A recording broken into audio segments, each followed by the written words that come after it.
alaykum hurmatli talabalar. Bugungi fanimiz zamonaviy ekologik muammolar fanimizdan bugungi o'tadigan leksiya mavzumiz dunyo okeanlarining ifloslanishi. Reja antropogen omillarning gidrosferaga ta'siri, ikkinchi rejamiz esa dunyo okeanlarining ifloslanishi va oqibatlari. Demak, bugungi mavzumizda dunyo okeanlarining ifloslanishi haqida gaplashamiz. Demak, e'tibor beradigan bo'lsak, antropogen omillarning gidrosferaga ta'siri nima? Demak, bu inson faoliyati ta'sirida yer yuzidasidagi suvlarga chiqayotgan chiqindilarni, maishiy chiqindi, kommunal chiqindilari, sanoat chiqindilari bevosita antropogen omil ta'sirida suvga tashlanishi hisoblanadigan bo'lsa, bunda suvning fizik, kimyoviy, biologik ifloslanishi tushunamiz. Demak, bevosita jadvalda ko'radigan bo'lsak, suvning ifloslanishi sanoat chiqindilaridan, qishloq xo'jaligi chiqindilaridan hamda maishiy chiqindilar bilan ifloslanishini aytib o'tishimiz mumkin.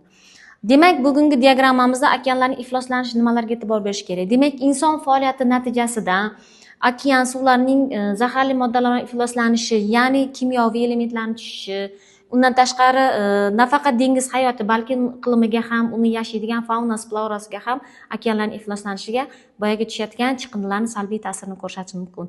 Demak, chiqindilar qaysi chiqindilar okeanlarga ko'proq tashlanyapti, ya'ni antropogen omil ta'siridan.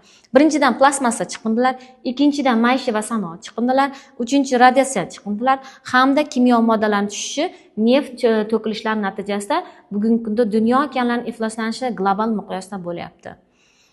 Ifloslanish oqibatlari nimalarga olib keladi? Demak, ifloslanish oqibatlari birinchi o'rinda dengiz hayoti. Demak, dengiz hayotidagi baliqlarning florasi, faunlarning yashash tarzini buzilishi, ularning nobud bo'lishi hamda ularning ko'payishiga ta'sir qilib, unda ko'plab turlarning yo'qolib ketishiga ta'sir qiladi. Ikkinchidan, insoniyatning salomatligiga. Demak, ifloslangan dengiz mahsulotlari orqali toksik moddalarning organizmga tushishi hamda bu dengiz havosining ifloslanishiga sabab bo'ladi. Uchinchisi esa iqlim o'zgarishining tezlashishi, okeanlarda sog'lom ekotizimning karbonat almashinuvisining buzilishida muhim rol o'ynaydi hamda ifloslanish jarayonini izdan chiqaradi. To'rtinchisi turizm va baliqchilik zarar ko'rishi. Iflos suv turizmda daromadni kamaytirishi hamda baliqchilik sanoatida katta yo'qotishlarga sabab bo'ladi. Demak, biz hozir sanab o'tgan quyidagi oqibatlar hozirgi kunda dunyo miqyosida eng katta muammolardan biri hisoblanadi.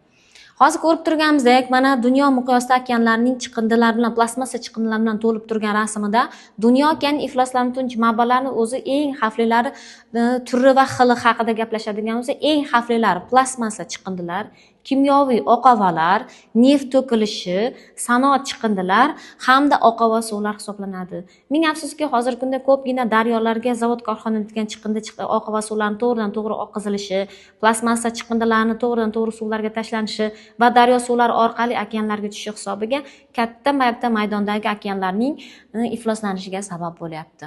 Mana ko'rib turganingiz dunyo miqyosida chiqindilarni, bu tabiatda bo'layotgan jarayonni antropogen omil ta'sirida eng katta chiqindi muammosi hisoblanadi. Demak, har yili tonnalab 8, 9, 10 millionlab tonna chiqindilar hammasi bevosita okeanlarga tashlab yuborishi va okeanlarning florasi, faunasiga salbiy ta'sir qilishiga sababchi bo'lyapmiz.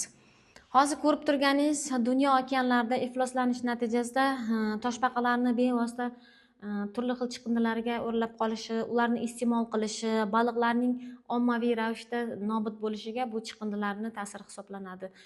Bevosita aytadigan bo'lsak, tadqiqotlarda shunday narsalar olib borilganki, dengiz atrofida, okean atrofida xuddi yashaydigan toshbaqalarni, albatros qushlarni tadqiqotchilar kuzatganda, ularning o'limi sababi oshqozonda plastmassa chiqindilarning ko'payishi, ya'ni bitta albatros qushining oshqozonida 20 tadan 30 tagacha chiqindi, ya'ni plastmassa qoldiqlari borligi aniqlangan. Undan tashqari toshbaqalarning oshqozoni tozalanganda, ularning oshqozonida selofan paketlar, undan tashqari chiqindi paketlardan iborat bo'lgan chiqindilarni bevosita oziqa sifatida yeb yuborishda juda ham ko'p o'limiga sababchi bo'lganini ko'rishimiz mumkin.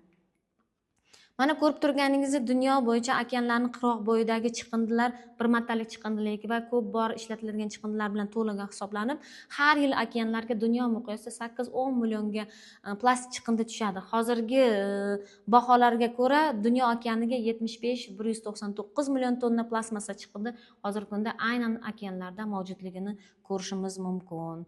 Demak, hozir ko'rib o'tganimizda umumiy plastik chiqindilarning 0.5% qismi, ya'ni bevosita har yili 1,17 million tonna to'g'ridan to'g'ri okeanlarga antropogen omil ta'sirida to'g'ridan to'g'ri okeanlarga tashlansa, dunyodagi ifloslanish taxminan 70-80% qismi quruqlikdan keladigan chiqindi tashkil etadi. Plastik chiqindilar orqali esa har yili 10 minglab, hatto 100 minglab dengiz hayvonlari halok bo'lishiga sababchi bo'lamiz.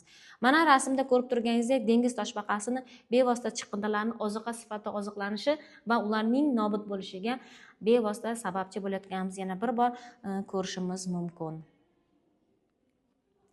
Dunyo okeanlarining ifloslanishi ta'sirida plastik chiqindilar har yili 8 million tonnaga yaqin chiqindilar chiqish hisobiga ayniqsa plastik okeanlarga tushadi. Undan eng xavflisi mikroplastik hisoblanadi.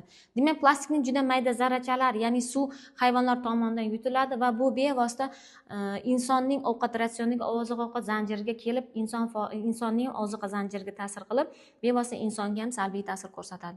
Hozirgi kunda eng katta axlat orollaridan, masalan, Tinch okeanni hisoblaydigan bo'lsak, dunyodagi eng katta okeanlardan biri Tinch okean. Hozirgi kunda Buyuk Tinch okeani axlat yamoqchisi, ya'ni plastik chiqindilar to'plami to'planadigan joy hisoblangan. Demak, buni bevosita inson faoliyati ta'sirida okeanlarimiz ham yildan yilga ifloslanish jarayoni kuchayib boryapti. Endi okean ifloslanish oqibatlarini bevosita biz jadvalga qaraydigan bo'lsak, uning oqibatlari va tavsifi haqida bevosita. Oqibati birinchi o'rinda iqlim o'zgarishiga ta'sir qiladi. Demak, okeanlar ifloslanishi ularning karbonat gazini yutirish qobiliyatini buzilishiga va kamayishiga, global isishni kuchaytirishiga sababchi bo'ladi.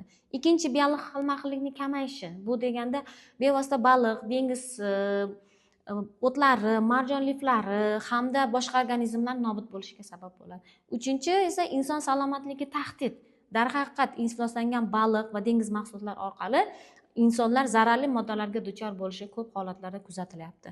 Iqtisodiy zarar, baliqchilik, turizm, dengiz sporti sohalariga katta zarar keltiradi. Eng oxirisi marjon riflarining nobud bo'lishi. Demak, ayniqsa plastik va kimyoviy ifloslanish natijasida koralli riflarni massiviy, ya'ni ommaviy ravishda o'lishini guvohi bo'lyapmiz. Demak, bizda dengiz va okeanlarning ifloslanishi natijasida nafaqat atrof muhitiga, balki uni florasi, faunasiga, ichki muhitiga ham salbiy ta'sirini kuzatishimiz mumkin. Dunyo okeanlarini himoya qilish choralari, hozirgi kunda ifloslanish choralarini oldini olish uchun nima ishlar qilinyapti? Demak, birinchi o'rinda chiqindini qayta ishlashni kengaytirish, ya'ni chiqindisiz texnologiyalarni joriy qilishimiz kerak. Uchinchidan, plastik foydalanishni kamaytirish, ya'ni bir martalik plastik mahsulotlardan butunlay voz kechish o'rnini esa yaxshiroq chiqindilardan foydalanish yoki uni o'rnini bosadigan boshqa usullarni qo'llashimiz kerak. Ekolog toza qishloq xo'jaligi usullarini joriy etishimiz, ya'ni pestisid, gerbitsid, o'g'itlarning me'yordan foydalanishimiz, oqova suvlarni tozalash inshootlarini modernizatsiya qilishimiz, xalqaro ekolog bitimlar va nazorat mexanizmlarini kuchaytirishimiz hamda dengiz hayvonlarini muhofaza qilish va ularni quvvatlashimiz bu hozirgi kunda eng kerakli masalalardan biri hisoblanadi. Demak, hozir aytib o'tganimiz dengiz mahsulotlarini, ya'ni dengizni ifloslanishini tozalash bo'yicha hozirgi kunda ommaviy ishlar olib borilyapti. Ya'ni 4 ta 5 ta futbol maydoniga to'g'ri keladigan katta maydonlarda maxsus kema portlari yordamida to'rlar orqali chiqindilarni hozir saralash va tozalash usullari olib borilyapti.